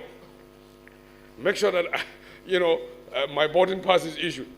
Make sure that there is fuel in the car. VC has to remind you on everything. I mean, it is the function of the university administration and administration that the cultivation of various leadership management and consequence management cultures are cultivated. Okay. One matter I always must emphasize is the issue of data. Data. There's a joke that any university, any department, whether it is academic or non-academic, that doesn't deliberately, generate data, secure it, protect it, process it, is tantamount to like driving a car without a dashboard. That's how bad it can be. You won't know the amount of fuel consumption. You won't know when your radiator is heating up. You won't know about the speed. Do you understand? I mean, this is what data does today. And with the advent of artificial intelligence, with a huge potential for transforming, for automating university processes from student records, transcripts, to staff numbers, financial transactions, research, even academic planning issues. How many students, how many programs. This is what data does. Data makes effective planning and communication as easier. I'm winding up, by the way. I know you're getting tired. As university administrators, we must extend our focus beyond the borders of the campus by building strong relationships with the external stakeholders through continuous partnerships with government bodies, industry, community organizations, and international bodies. This will contribute to the creation of an ecosystem that supports sustainable growth and excellence in higher education, and ultimately to the broader impact and relevance of our institution. I want to charge that the success of any institution is intricately tied to its effective administration and governance. And I start with the president, and I want to cascade it down to the basic, to the barest officer in this institution. It will involve the careful designing of policies, again, and processes that will guide this institution towards achieving its organizational objectives within the context of the higher education landscape, which is in a constant flux, shaped by technological advancement, demographic shift, and evolving pedagogical paradigms. In this dynamic environment, administrators play a crucial role in guiding universities towards the realization of their coherent visions and goals. I know that when the topic of this lecture was being finalized, I know the administration wanted me to speak about some aspects of technology and automation, and I wanted to use 2 minutes to say that the first thing we need to understand about the deployment of technology in the registry or any aspect of the university operation is that technology is not mechanistic. No, but it will have to exist in a context. And its usefulness, its utilitarian value, is a derivative of the socio-economic, cultural, and organizational factors. I mean, what's the use if you preach so much of the pervasiveness of technology if there is no access? If there's a huge digital divide, I mean, there's nothing anybody can do. So we need to marry all this. The technology, as I noted here also, is not an end. It's not an end, but a means to an end. And therefore, understanding the technology, President, sir, and all the distinguished invited guests here, you must understand the technology, and because if you understand it, then you can deploy and integrate it, within your administrative processes. I also said that, I also noted here that efficiency, effectiveness, and cultural, attitudinal change. When you are automating, you must factor in attitudinal change. People just resist, they resist change. I mean, I know that even during the COVID-19, even in advanced countries like Australia, some of the old professors say, no, they're not going to go digital, they're not going to go digital. But yes, we agree that, there are old ways of doing things and there are new ways of doing things, and you need to do that delicate balancing. Some concluding remarks, and gradually, we are wrapping up. I think that the conception, the structures, the processes, and interconnections in university administration cannot remain static, but should respond nimbly to the dynamics of global environment and local needs. I've spoken a lot about this, that we need to have a handshake, between our local identity. Yes, we go global, but every campus, every country has its own local identity, his own peculiarity, his own heritage. The challenge is to develop the leadership paradigms, the qualifications, and competences that are adapted to the emerging context. It is no longer enough to be an excellent researcher to be qualified for university leadership. It is equally important to have the managerial characteristics and competences which are congruent with the demands of leadership in the 21st century university system. Particularly, I emphasize it is clear that the old logic of administration needs to be replaced with a new logic so that we can balance the emphasis on human beings as assets and not mere resources, because all this automation thing tends to place a lot of premium on the machine, and the machine on its own cannot operate, and this is where you, proverbially speaking, you throw up the huge gap, the disconnect between the root and the branch, and I think that even though technology has become a powerful new force of organizational success, emphasis should not be at the expense of the human beings that are here. In conclusion, I want to urge all stakeholders to acknowledge that our success story at the National Universities Commission will always gravitate and is always linked to the success of the entire Nigerian university system. Just like there will be no university if there are no students, there will be no National Universities Commission if there are no universities. Therefore, I appeal to Babcock University and indeed all other Nigerian universities specialized in conventional or faith-based or private to continue to work with the Commission to forge ahead together towards creating a future in which our higher education values are defined by excellence, by equity, and global competitiveness. I add that the challenges facing this system, this special Nigerian university system, although legendary and are numerous, many of them are not going to yield easy solutions. However, we must continue to search for a way out, as giving up, as I alluded to, is not an option. Consequently, administrators and academics must work together in a multi-stakeholder collegiate to form a positive, innovative, and productive partnership to overcome all obstacles and forge ahead. In the final analysis, and as we have agreed, the university, is at the heart of our opportunities. Our life choices, by and large, will always gravitate around the investments that we make in university education, around the exposure that we'll continue to give our people. And I want to thank each and every one of you, Mr. President, all the distinguished invited guests, for the opportunity for me to share my thoughts and my insights on one matter that will continue to be very dear to my heart. Long live Babcock University. And may God bless the Federal Republic of Nigeria. Thank you. Thank you very much. Thank you.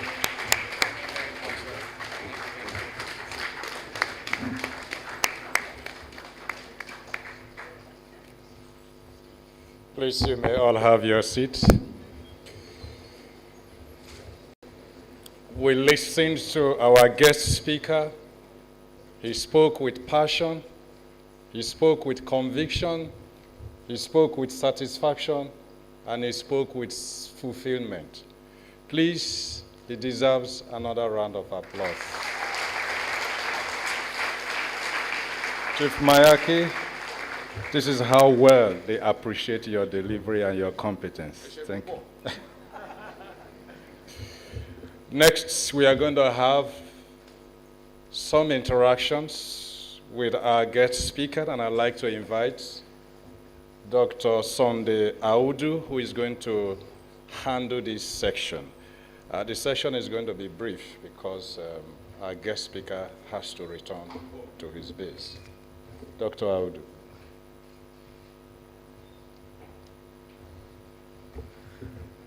Without any further much ado, just want to begin some sound bites from our presenter of today, the Executive Secretary of the NUC. It is only through constant reflection that we are able to chart a path for the future as we look at the past. Another sound bite: the university is at the heart of our opportunities and life choices. Another one: the university is a multiplicity of complex and eclectic assignments. Another one, he said something akin to a declaration made on May 29 that subsidy is gone. He said, CCMAS has reached a point of no return. And I thank God that Babcock is on the wagon, right? And the last soundbite I want to highlight, so many, he said, there will be no NUC without the Nigerian university system. He has just some 15 minutes or so to respond and interact with the audience here. So I would like you to, I do not know, at the risk of excluding some very valuable comments and remarks, for which we do not have enough time, I would like to say you may want to pen down your questions in a very clear and lucid manner so you can pass them to the front. The ushers are right there waiting on you. So do that so he can respond. Even beyond some of the things he said here, you may want to ask him questions like, what is his best food? How best does he like traveling by road, by air, or by water?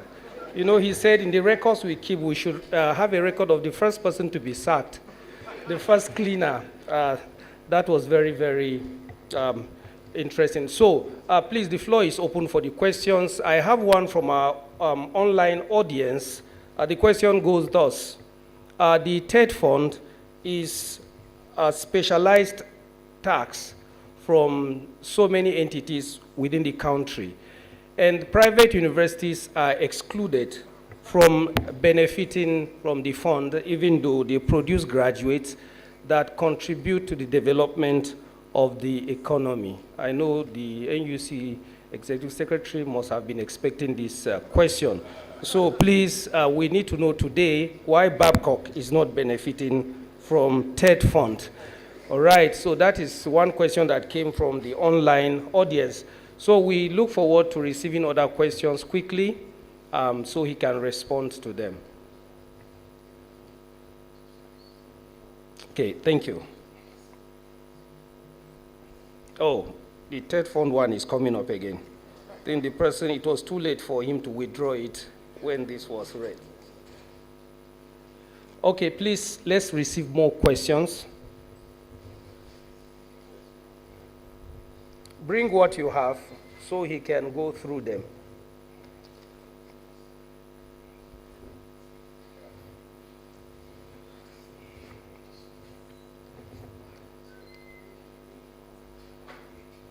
Okay, sir. As they come. Okay. All right, please. We can gain some time. President, sir. founding father, colleagues. The issue of, I want to thank you once again for the opportunity to share my thoughts and attempt to answer some of the questions. Some are beyond me, some are extraterritorial. I mean, like the issue of TED fund is purely a legal matter. The law establishing the Tertiary Education Trust Fund prohibits the, the certain benefits, not all, to be extended to private universities. As you can see, even the NEL fund, the new students' loans, they are starting with public universities before they will get to private universities. But let me also say that there are other programs of the TED Fund that benefit the entire university system. If you take the National Research Fund, for instance, researchers from private universities are at liberty to apply for, and benefit from those. But they do not benefit from staff training. They do not benefit from physical infrastructure, buildings. They don't. So unless the law is adjusted, we will just be operating, it will just be like a crying wolf. I think, the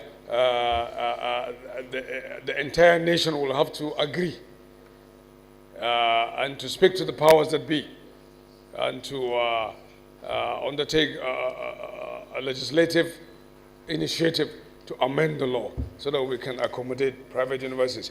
But because the law is not an emotional pact, the law is an us. Sometimes they say we will have no choice but to, adhere strictly to the law. And that's why, private universities are precluded from benefiting from the TED Fund. Who constitutes principal officers in the university?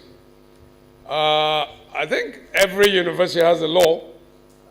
Babcock University has a university law.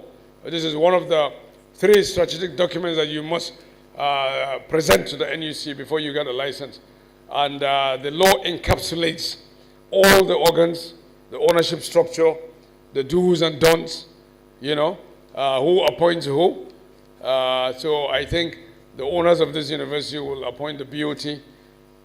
The BOT will work with the governing council, and I think it is a job of the governing council to appoint principal officers using whatever means that they choose. Again, the issue of TED Fund has come up again. Is it possible for the NUC to intervene on behalf of the universities concerning the electricity tariff? Good question, good question. This is one matter that has continued to engage the minds of the National Universities Commission, the Honorable Minister of Education, Professor Tahir Mamman. This is one matter that is really got him very worried because the electricity bill, to say the least, is prohibitive. I mean, if you take Unilag, for instance, between 280 million and 300 every month. University of Benin was shut down. University of Jos was shut down. They call it Ban A or what? Yes, Ban A. And even as I was talking to my cousin yesterday in Abuja, he said he has also been conscripted into Ban A, but he doesn't see anything. So, but the good news is the Honorable Minister of Education, Professor Tahir Mamman, is making a case, to exempt the universities, to make a case for the universities. I mean, the exemption has not been obtained. Don't misquote me. This does not in any way also translate into an express approval. But I just want to say that we have escalated the matter because in every country, in every clime, the university is segregated. The university, because it's a unique constituency, it's a unique animal, as I said, must be insulated, from certain vagaries, certain things that will hinder, that will make it impossible for them to deliver on their mission and vision. So, and I want to say that as I return back to the federal capital, I will mention to the minister yet that this matter came up during this lecture. looking at the university ranking in Africa, Nigerian universities fall low on the ranking scale. What, in your opinion, is a major factor? There are many reasons. Universities lack the adequate funding to do what they are supposed to do because university education is capital intensive. More so courses like medicine, engineering. I mean, I passed through and I was told that there are equipment worth billions in some of the buildings here. I mean, if you don't have the wherewithal, in the early 90s, we did a World Bank project where we bought heavy equipment, sintering furnaces, for instance, to some of the universities of technology. Some of them were too big for one university to use. And we encourage regional resource sharing, you know. So there are many concomitants. Your ability to attract foreign students is a factor, you know, faculty from overseas. There are all kinds of factors now that make it impossible. Even the exchange rate is not easy to go by now. So to bring a British man to Nigeria, now you have to answer the question, can I afford? One private university has just sacked a vice chancellor that he brought from overseas.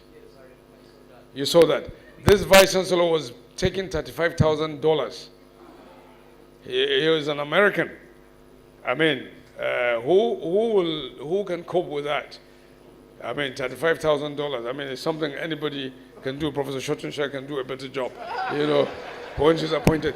So, and then security, your output, research output, you know, there are those concomitants that must be met for you to be on the world scale. Is there a maximum number of students a university might take for a degree program? Of course, yes, there's carrying capacity. Are you suggesting that Babcock has overshot?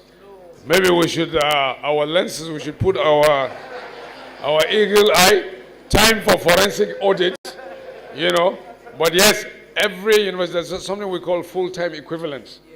You know, that's a university cannot over-enroll. You're endangering the students, especially those in medicine and nursing. They cannot go beyond the clinical. They'll just be roaming about. And I think it is a crime against humanity for any university to admit students for medicine, for those specialized courses under false pretense, knowing full well that they will stagnate. They can't go beyond a certain, we're facing as a university in the South now, it's a big issue. They have only 50 slots for medicine. Over a 3-year period, they admitted 1,000. And now the Medical and Dental Council cannot enroll them. They cannot proceed. And I asked the Vice Chancellor, I said, do you know that this is crime against humanity? You don't know what you have done to the future of those kids now. They'll be roaming about. Some will lie to their parents that they're in school. They will go into all kinds of things. So yes, this is one matter we do not intend to abdicate. Every university must, adhere to this thing. Can we have the lecture sent to us by mail? Yes. I will, I will clean this up. To be honest, I've done 3 lectures, in the past 5 days. And I was up, tidying this up till about 2 a.m.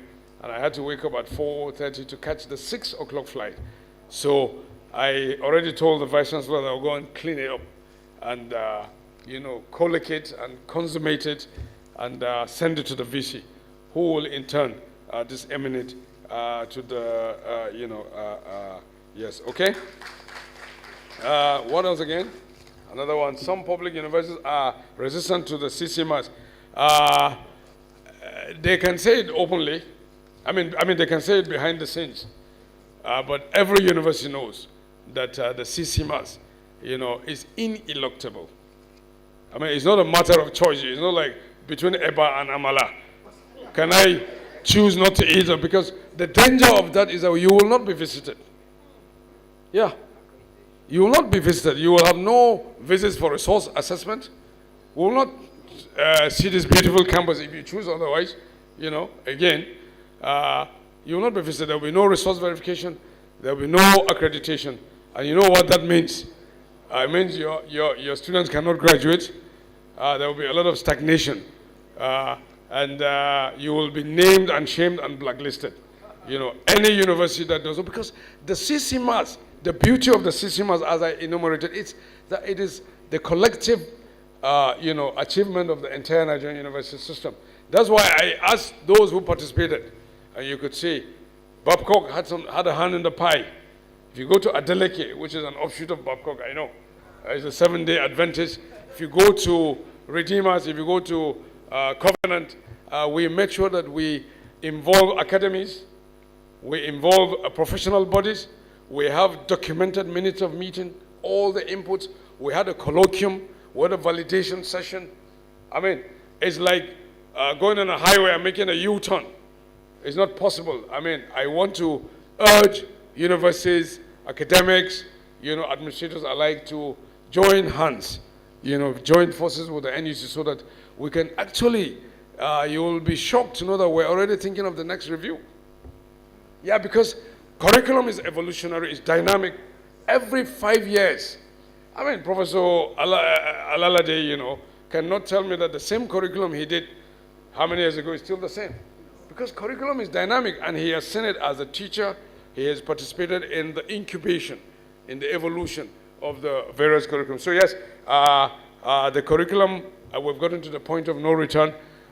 We have activated it. We will use it to score universities, to determine whether you're part and parcel of the system. But I enjoin all universities, to join hands with the NUC, because this is a product of our collective action.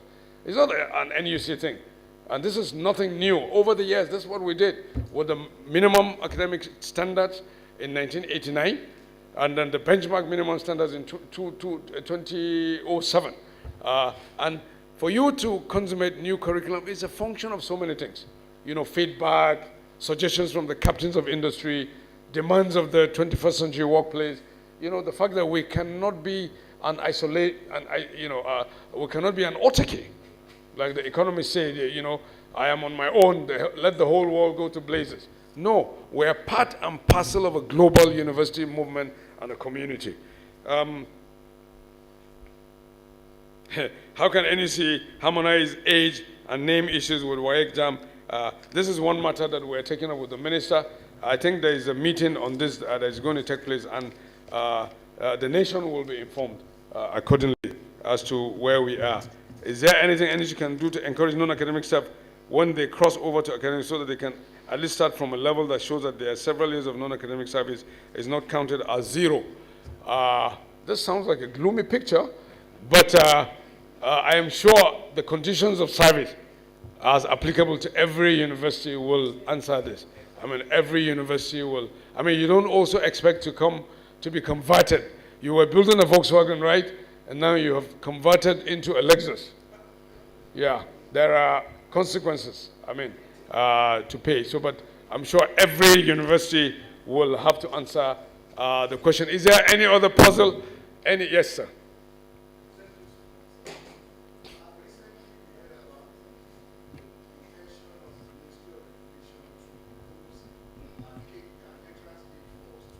I just answered that. Yes, I know, I just answered it. There's a convergence. There are all kinds of issues that have been looked into now. And that's the problem with law. Conformity or deviation from the law. The law is not an emotional pack. And if you have to amend anything, you have to go back to the law. Is there any final reflection, final thoughts? Well, let me, on behalf of the National Universities Commission, but for the NUC, I won't be here. I'd like to, on behalf of the NUC, that regulatory coordinating agency of government for the orderly development of universities, I'd like to, on behalf of the staff and the management and the entire Nigerian university system, congratulate Babcock University for this, lecture series, and may this Registry Lecture series, be a testament, a true testament to the to greater things to happen to this university. And we continue to hear the good news. And I thank you for your warmth. I thank you for the warm welcome. And I hope I will be back here again to spend some time, to go around the campus. Thank you very much. Thank you.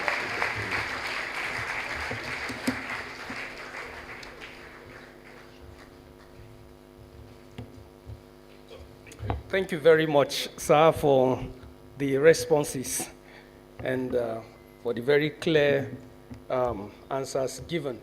I would like to crave your indulgence. The founding Vice Chancellor and President of this university, Professor Adekunle A. Alalade, has a few remarks to make. So, Prof, sir, the mic will be brought to you the next 2 minutes to make your remarks so our guest can take his leave. Thank you, sir. With the permission of the President Vice Chancellor, I just want to ask for your indulgence for me to express my personal appreciation to Professor Maiyaki. And the way I want to do it is this. Professor Maiyaki. Thank you. Thank you very much. That's all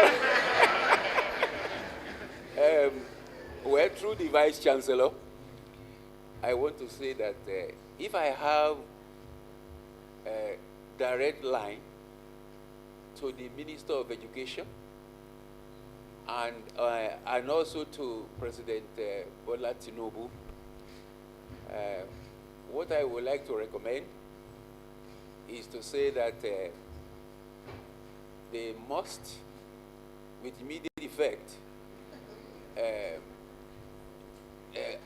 approve you as the substantive yes.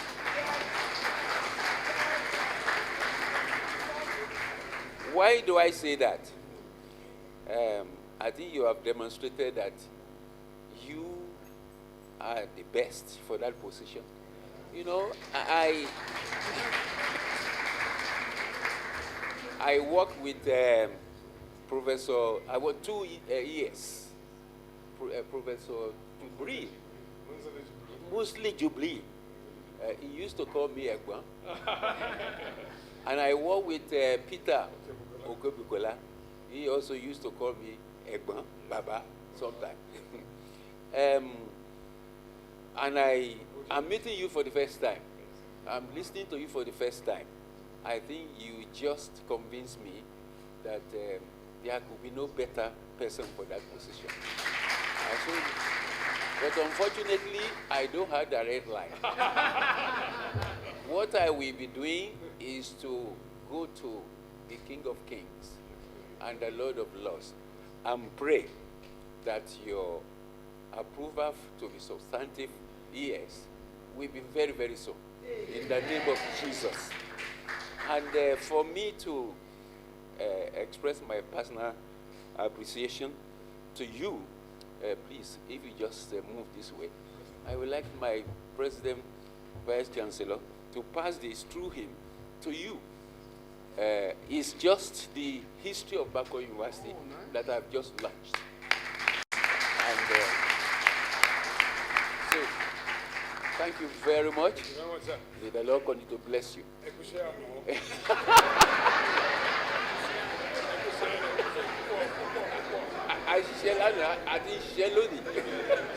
Thank you very much.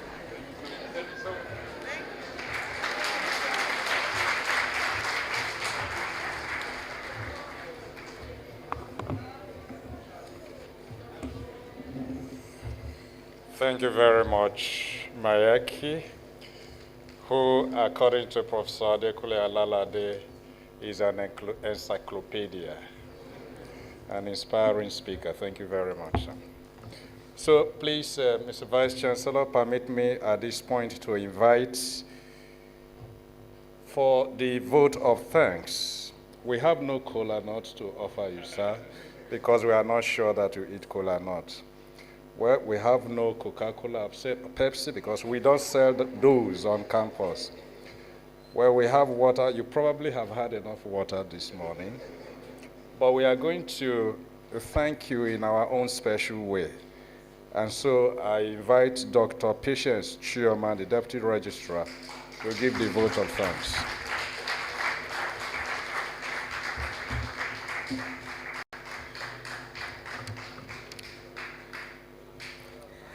Yes, sir. Permit me to stay on the existing protocol. I am most honored and privileged for the opportunity given to me to say a vote of thanks to our guest lecturer for today. We are indeed blessed by the lecture that you have given to us. I would like to extend our heartfelt gratitude to you, sir, for all we have heard, and we promise that we'll put them into practice. And you will all agree with me that the lecture for today will indeed enhance and equip us for a better job, especially as administrators. Thank you, sir, for the lecture.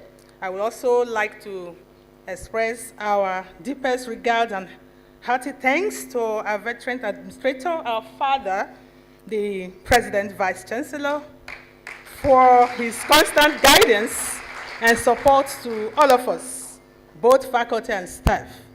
And also, in the same vein, to say a very big thank you to our father, the pioneer President and Vice Chancellor, Professor A.A. Alalade, for being with us here today. I also want to thank the wife of our president, Professor Tayo's wife, and Professor Alalade's wife. Thank you, Mas, for being with us.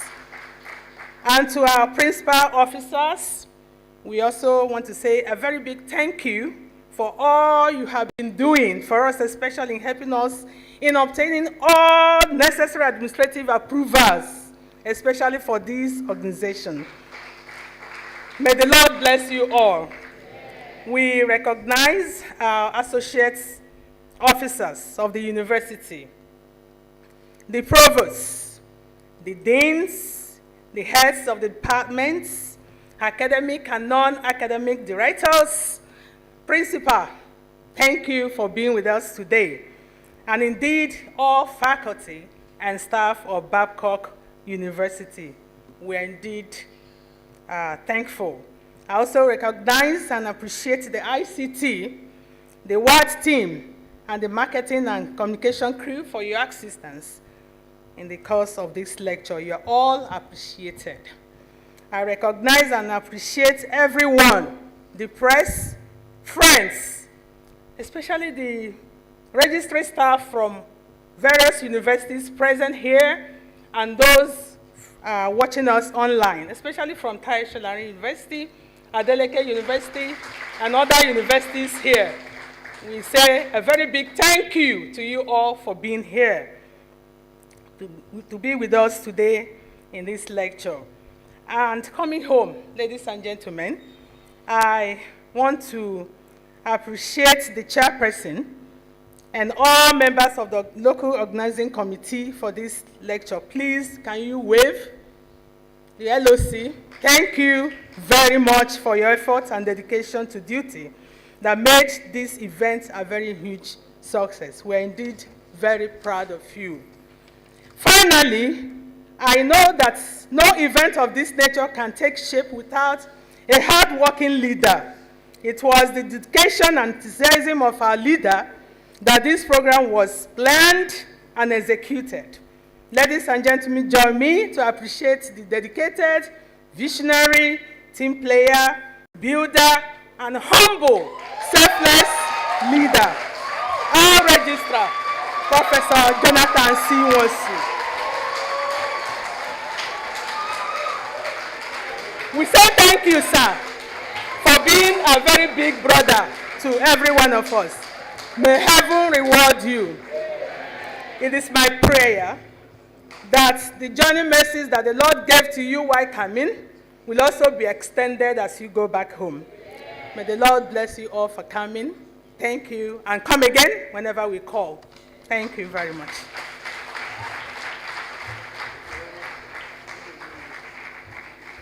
Well, we thank God for this beautiful day.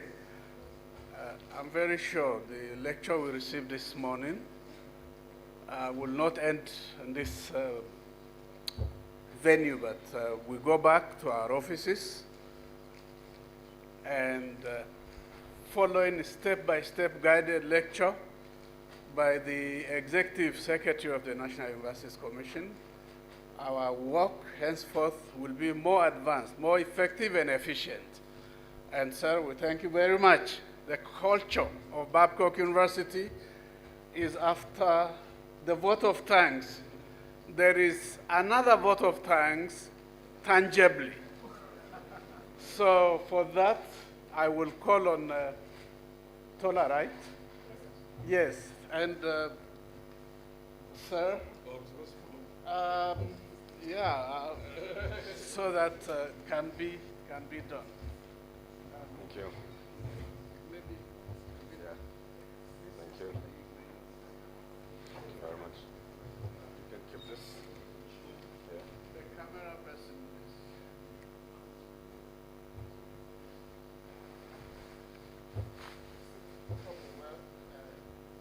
I always call our EA's ambassador, and that's what many of the vice chancellors used to call him because of his erudition and ability to be able to connect with everything all around the globe.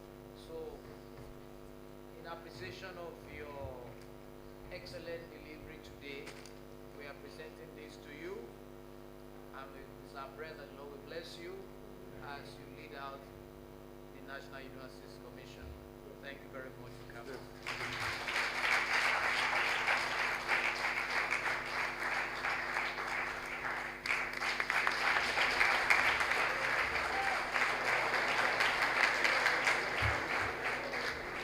Another one again? Well, Babcock, we want you to be our ambassador. So that you put on this trophy in your office so that everybody coming will be able to see that you have visited Babcock.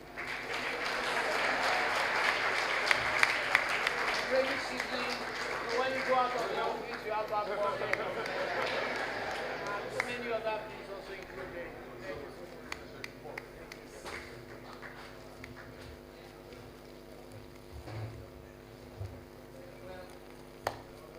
What's it on?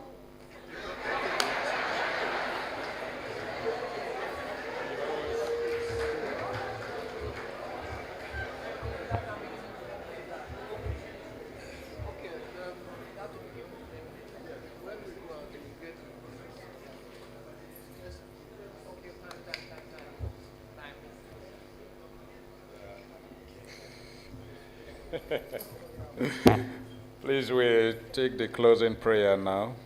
We invite the President Vice Chancellor, Professor Ademola Estayo, to give us a benediction. Let us rise as we pray.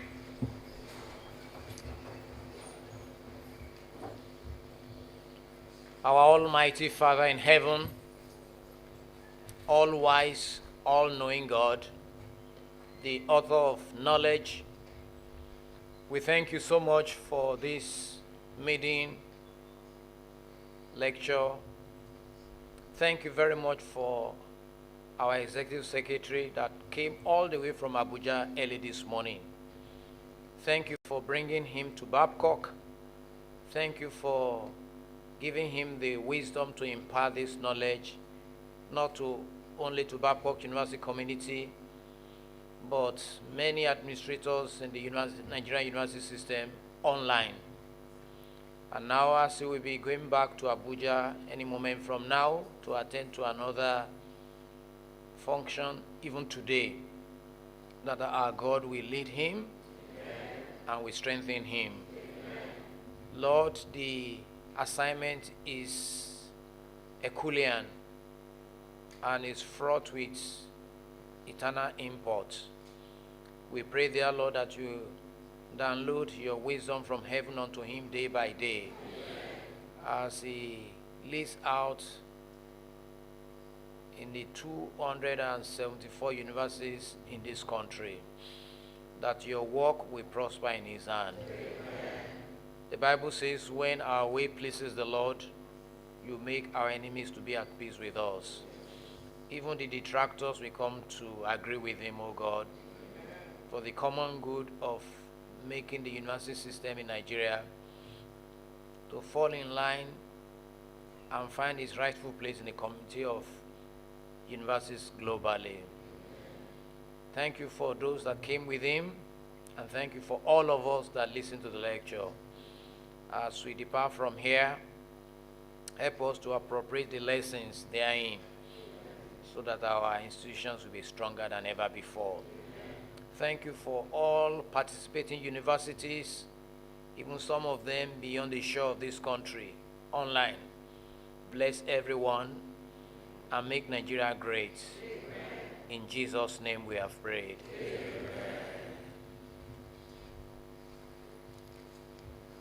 Please, you may be seated. Exiting this arena will be orderly. The Vice Chancellor with his team will exit the stage with our guests first. Then I think you can exit now. Then after that, no. Let there be national anthem if there is. Because when you begin, you will end. That's what is normal. He said it now. Okay, let's take the national anthem one more time. But let me, just a moment, please, just before the national anthem. All registrars that are here physically, please, you will join the photo section outside with our guest speaker. Then after that, you return to this arena and then you sit over there while you wait to be attended to, please. So let's have the national anthem.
To our children, Abba, without sin.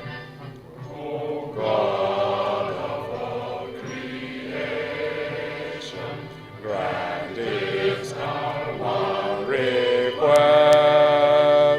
Help us to build a nation where no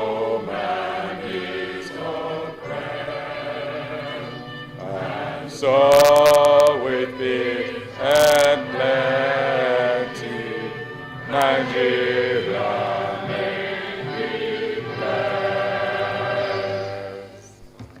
Amen. So the Vice Chancellor will lead the guests to exit the stage.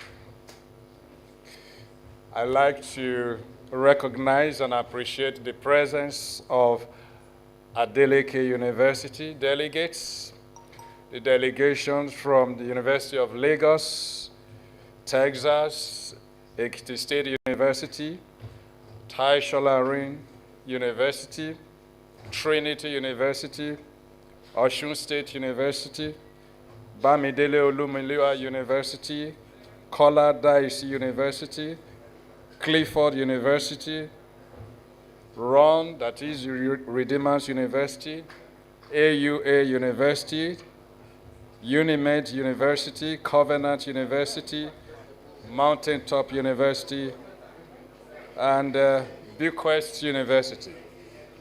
Ladies and gentlemen, it's been an enterprising day, and it's been a day of fulfillment. Thank you very much to every one of you for attending this event.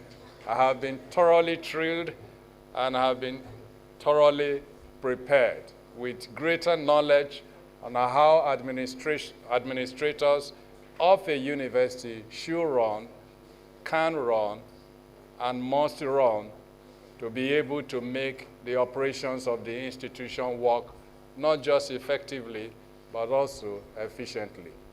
It's my pleasure one more time to recognize every one of you and wish every one of you a very wonderful day today.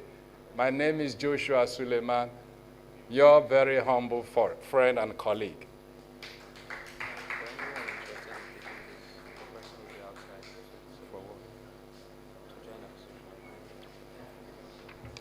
Who is asking me to? All administrative registry staff are not there. Yeah.